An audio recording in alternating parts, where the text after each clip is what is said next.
சக்கரவர்த்தி அந்த மன்னனாக அவதாரம். கும்பாபிஷேகத்தை பார்த்தால் பலரை இங்கே தரிசிக்கின்ற முடியும். நல்லாரை காண்பது நன்றே, நலமிக்க நல்லாசொல் கேட்பது நன்றே, நல்லவர்களோடு இணங்கி இருப்பது நன்றே, நல்ல காரியம் செய்வது நன்றே என்று சொன்னார்கள். அப்பேற்பட்ட குழந்தை ஒரு நாட்டின் பிரதான கிராமம் பனையக்கோட்டையிலே கிராமத்தார் எல்லாம் ஒன்றிய போய் குலதெய்வக்காரர்களுடைய ஈடுபாட்டை செய்து ஒரு மாபெரும் குலமொழிக்கிற நீராட்டு பெருஞ்சாந்தி பெருவிழா நாளை இந்த நாடு காண இருக்கிறது.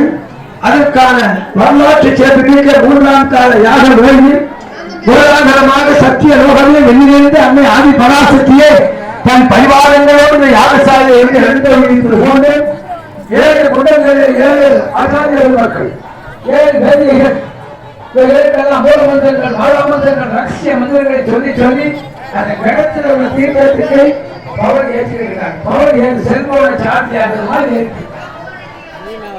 அந்த புனிதரின் இடங்கள் தான் நாளை காலையில் உபாபிஷேகத்தினுடைய துரியமான நேரம் 6 மணிக்கு யாகசாலை காத்தால் 10 மணிக்கு ஆரம்பம் 4ஆம் காலம் தொடங்கி இடங்கள் பிரபோனாகி முதல் உபாபிஷேகம்.